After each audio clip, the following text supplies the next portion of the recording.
How to join a club in Carrom Pool game. Hello everyone, welcome back to Crazy Gamer. If you are playing Carrom Pool, then you want to join a Carrom Pool club, then here's how you can do it.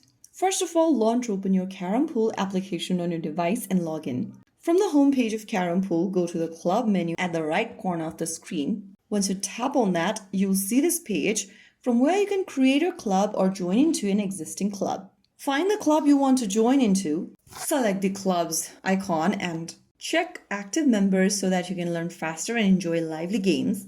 And once you do that, if you think the club is okay to join in, just tap on join at the bottom. Now you are a club's member that you've chosen. Take your time to browse through the club. Some are competitive, some are casual, some focuses on friendly chat, and others are all about tournaments.